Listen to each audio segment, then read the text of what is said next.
Alright guys, hello, my name is Jacob. This is Kingdom Overlanding.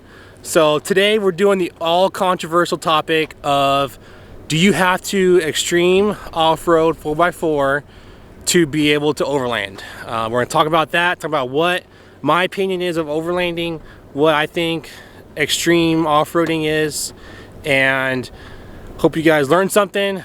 Please leave me a like and subscribe, and thanks for watching.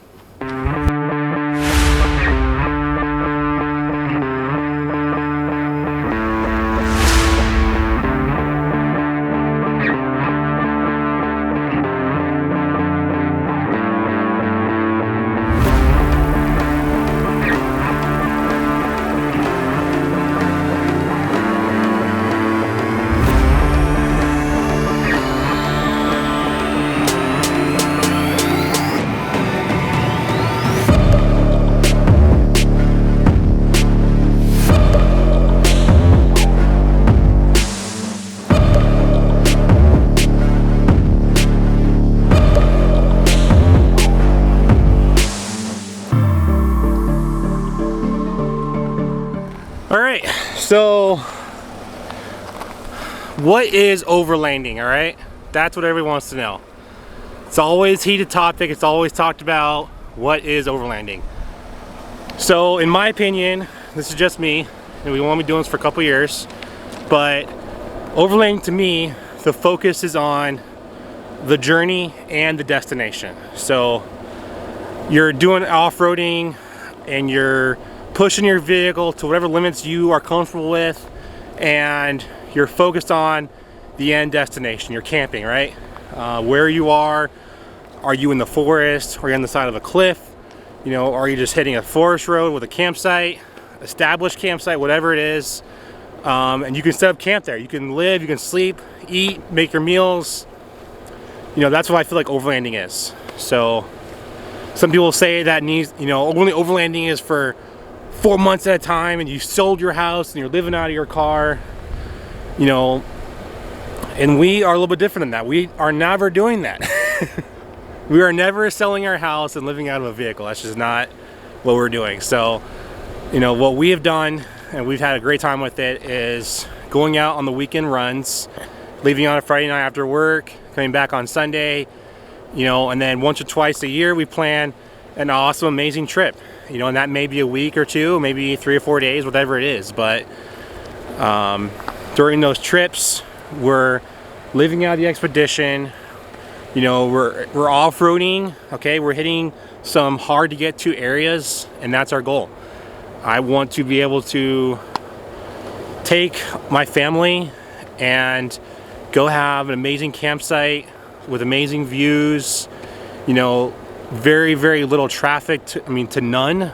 So we wanted to get away from people, and we've done all the work of the expedition to accommodate that.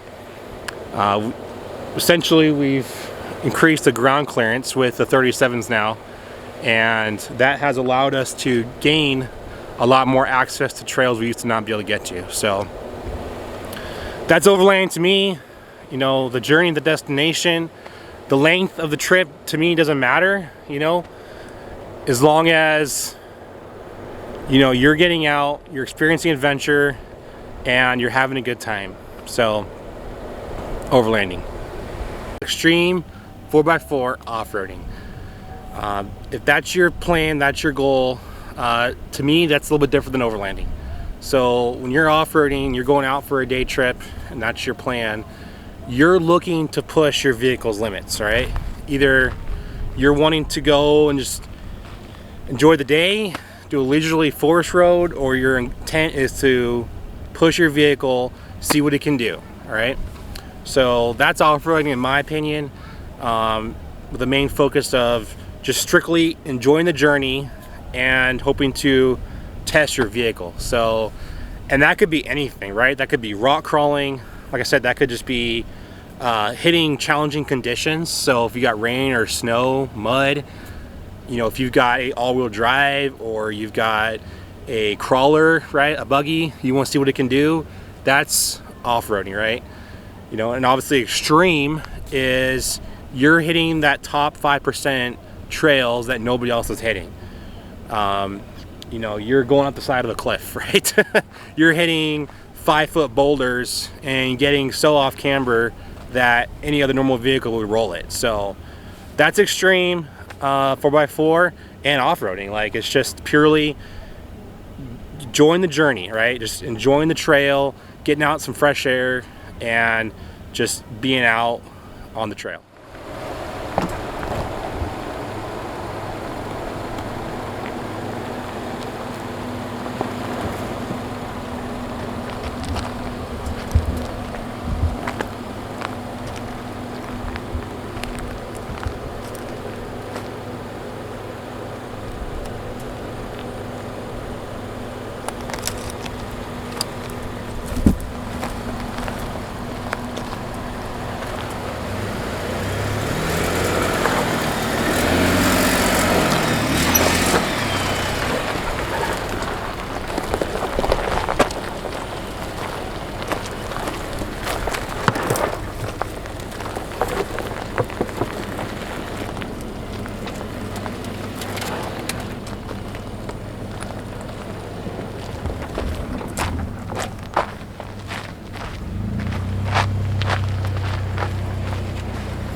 Been asked a lot, why have we done so much work to this expedition? Why have we off-road, why have we customized it and done so much work to it? So ultimately, the reason is, as a family, we've decided that we want to get down harder roads, harder trails, in hopes that it will take us and lead us to amazing campsites. You know, less used, less frequented campsites.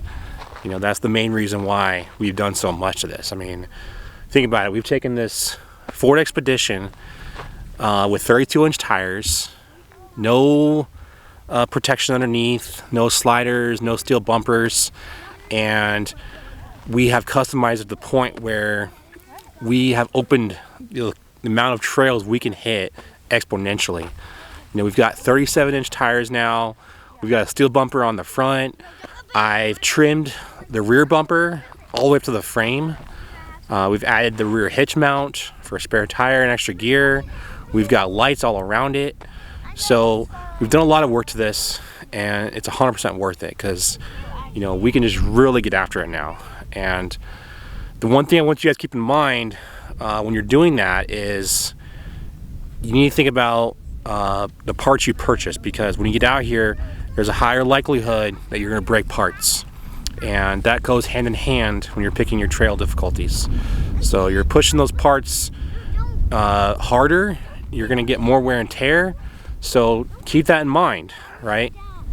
When you're going to start entering that extreme off-road category, you need to get strong, robust parts with good warranties, and they got to be solid, because you got to be able to rely on that stuff when you get out here. You do not want to be stuck, you know, waiting 4 or 5 hours for a recovery. So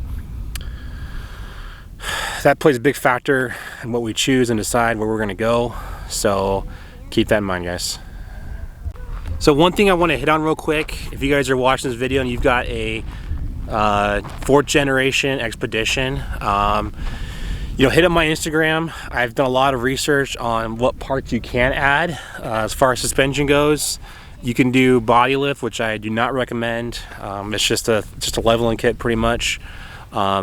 We've got the Icon suspension. There is also a King suspension, and I've started to see a lot of people start doing Raptor swaps. So that's awesome. I want to see more of that. The only hitch is parts are hard to get, right? Everything's on back order. So if you guys see something, snatch it up. I got super lucky when we purchased ours and it was in stock with Icon. And so far I've enjoyed it. Icon's been amazing. They've actually just released this past fall a live valve system on their suspension. Like that's insane. Essentially there's a controller module on the coils that controls the dampening system on those shocks. So, and it is constantly adjusting that as you're driving down the road. I'll put a link. I'll put a link on that down below. I don't remember exactly what it's called, but it's live. It's a live valve, so it's going to give you the best ride possible. And I know these Fords do come with a computer controlled dampening system, so what Icon has will delete that, and it'll be 10 times better.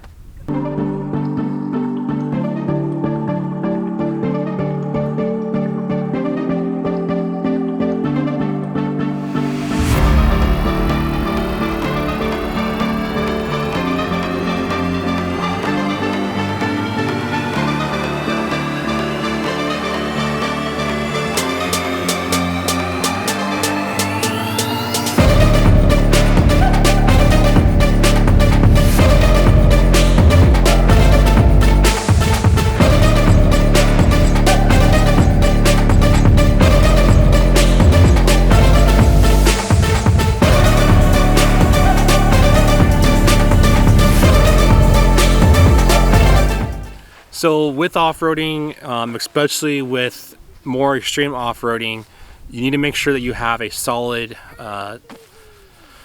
assortment of recovery tools. You know, because you're taking on more risk, you're taking on harder trails, so there's a higher likelihood you could potentially get stuck.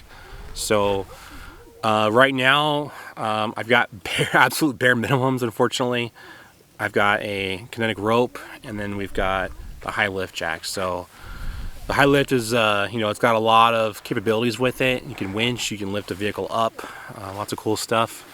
You know, it's not as great as a winch, but at this time we unfortunately do not have a spot for the winch. So that's what we got. We got something. We've got the air compressor, a tire repair kit.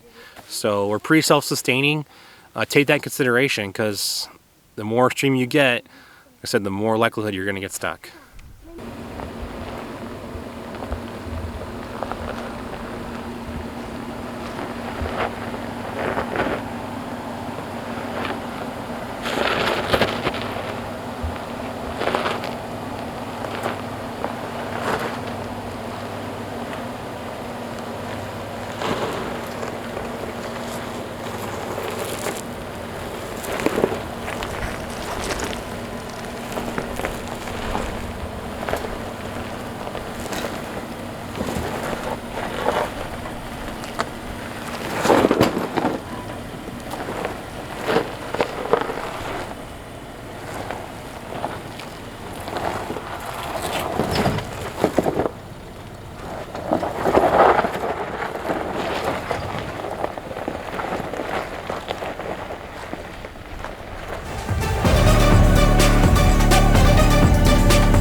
All right, so we get now to the final question that everyone's answered. Do you have to extreme off-road to be able to overland? And in my opinion, that's totally up to you, right? If you have a vehicle that is built from a factory, off-road capable, and you want to do more work to it to get to amazing epic campsites, then that is totally up to you. You'll be able to do it easily.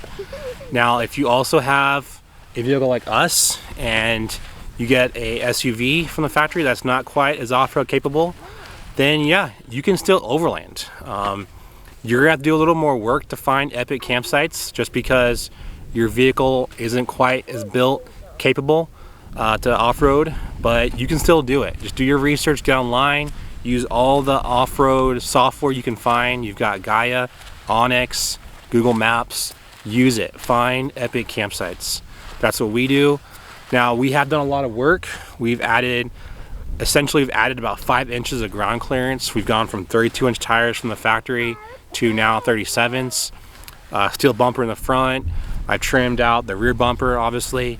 So we have done a lot of work. We can get a lot deeper now, but you don't have to do that. You can take any vehicle and find great campsites. So just keep that in mind. Hope you guys enjoyed the video. Please comment below if you have any questions. And thanks for watching. Meanwhile, the East Coast is getting one of the coldest storms they've ever had, and our children are making sand angels.